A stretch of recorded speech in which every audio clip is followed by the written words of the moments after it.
Hey everyone, I'm Anastasia. If you're a blogger like me, you probably know how time-consuming writing posts can be.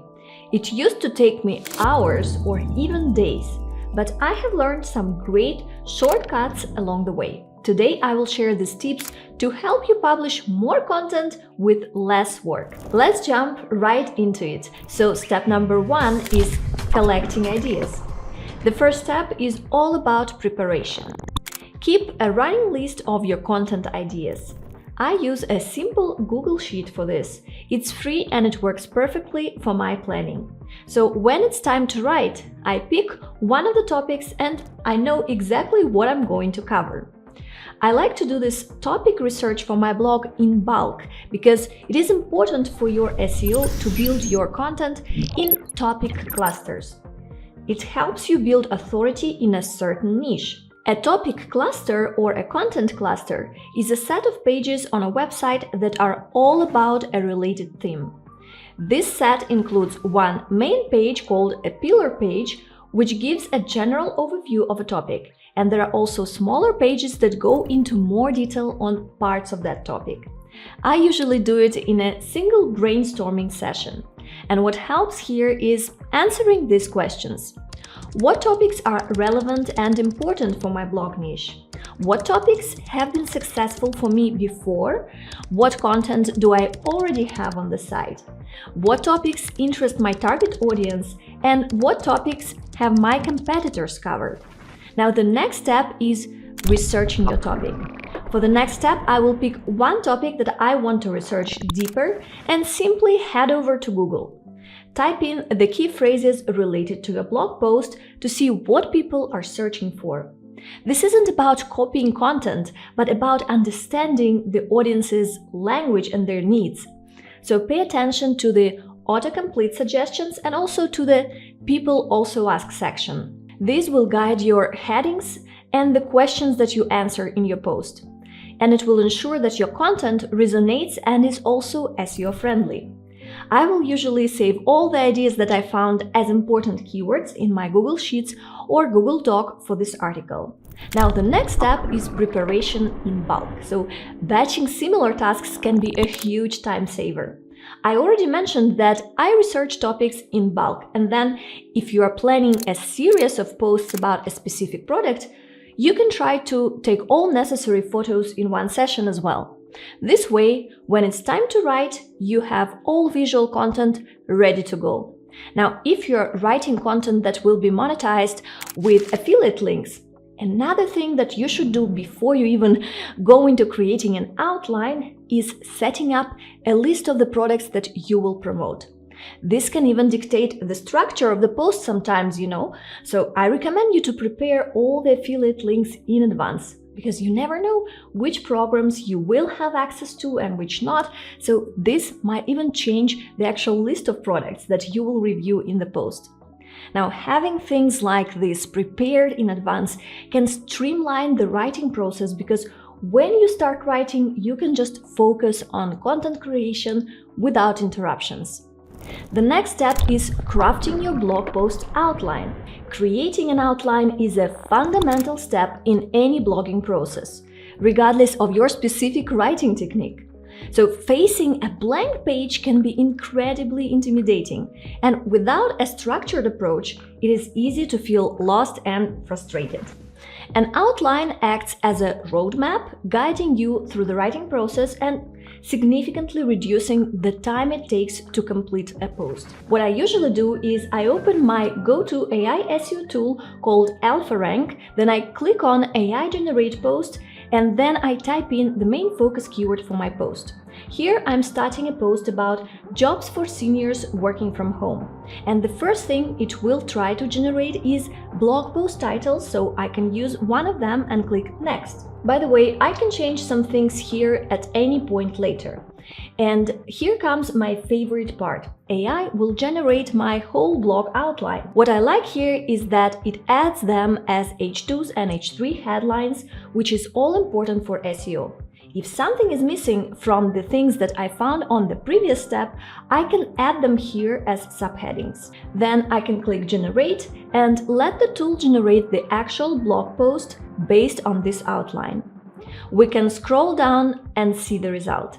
Basically, it's a ready-to-use article, but I think to get the best results with Google SEO, we need to add a human touch and reread the text and make sure that it all makes sense. I will tell you next how I'm going to achieve this in less time. But I don't use Alpha Rank only for generating the outline and the initial draft of the posts, but I also go into Keywords and Sites tab and I see all the keywords that my blog's already ranking for, the keyword difficulty, my blog's positions, and search volume for each keyword. They also have competitor and topic research tools, and I'd like to thank Alpha Rank for partnering with me for this part of the video. Try the tool using the first link in the description below. Now the next step is voice typing. So I dramatically accelerate my blog writing process by using voice typing. First, I open up a Google Docs document where I copy the outline and even the text that I previously generated with AI. Now my goal here is to fill up any gaps that were not covered on the AI-generated outline. And second, I want to make sure that this text sounds more like it was written by a human being, not by an AI tool. And a real game changer for speeding up this part is using Google Docs voice typing feature. You will find this under the Tools menu, just click on Voice Typing. When you start speaking, Google converts your words into text. I read the article and I checked any part of the text that I thought could be written better using my own style. For example, I decided to use a bit different words in this paragraph with a list of tips about networking in today's digital world. See, I will just start reading the text and Google will type what I'm saying. Use social media platforms like LinkedIn because they are great for connecting with potential employers and others in your field. Join online groups and look for communities that share job tips and resources for older job seekers. Check out virtual job fairs because this can help you meet more people and find job opportunities. Then I will just do some basic formatting and editing, but it's much faster than typing the whole thing. So Google captured my voice and transcribed my words into a new text that I can now use to replace some of the lines that I didn't like from the AI-generated text. It might feel a bit strange initially, trying to think and speak clearly enough for the tool to capture your words accurately. But with a little practice, it becomes your second nature. Speaking is generally faster than typing, which is why this tool is so valuable. That was to improve the AI text, but I also use voice typing to fill up any gaps in the original outline or text. After I finish drafting in Google Docs, I move the content to my WordPress site. I simply copy the title and the main text. Google Docs helps me format headlines correctly, which translates well when it's pasted into WordPress. And my voice typing technique doesn't only allow me to do this faster, but I also find that the final texts come out more as human written this way, and they easily pass AI detectors and they reflect my personal style. This way I can produce detailed, comprehensive blog posts in less time. The next step is to write an intro and an outro. This might sound counterintuitive, but it does make sense to write your intro when the article, or at least the outline, is ready. The same goes for the outro section, because when you have everything written down, it's easier to summarize it. For the intro, you can start by writing short 3 to 5 sentences that include important keywords. This should take you no more than 10 minutes. In this intro, you should mention how the information in your article helped you and how you will think it will help your readers too. Then you can write a conclusion of about, again, 3 to 5 sentences, which should again, I hope, take you 5 to 10 minutes. Your conclusion should wrap things up without adding any new information. Make sure to ask your readers here to sign up for your email list or to follow you on social media.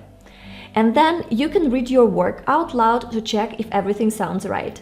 So here I start my next step, article review. You might not realize it, but there are many things that Google takes into consideration to rank your content, even things like your grammar and spelling. So throughout the editing, I use tools like the free version of Grammarly to catch and correct any grammatical mistakes or spelling mistakes.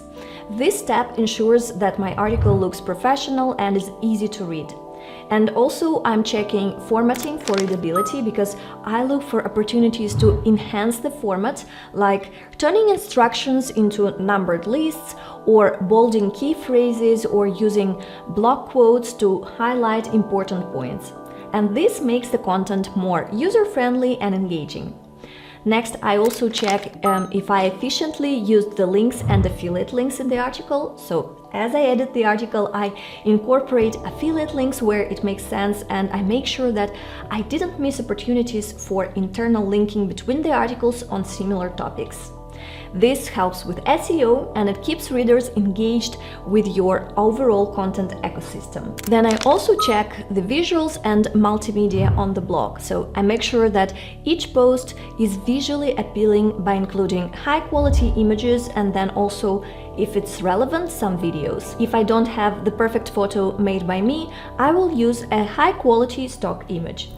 I also make sure that at least 1 or 2 pin images appear on the post itself. I add them somewhere in the middle and at the end of the post because it is crucial for me to get traffic not just from Google SEO but also from Pinterest. And by having Pinterest optimized images, vertical images on the pages, I help users save this content on the platform. So I actually drive about 85,000 monthly visitors to my blog from Pinterest. It's all organic free traffic. So if you want to learn how I do it, you can check my video linked up there, but not just yet. Give me a like, subscribe, hit the bell button if you want more of my videos in your feed, and I will see you in that next video.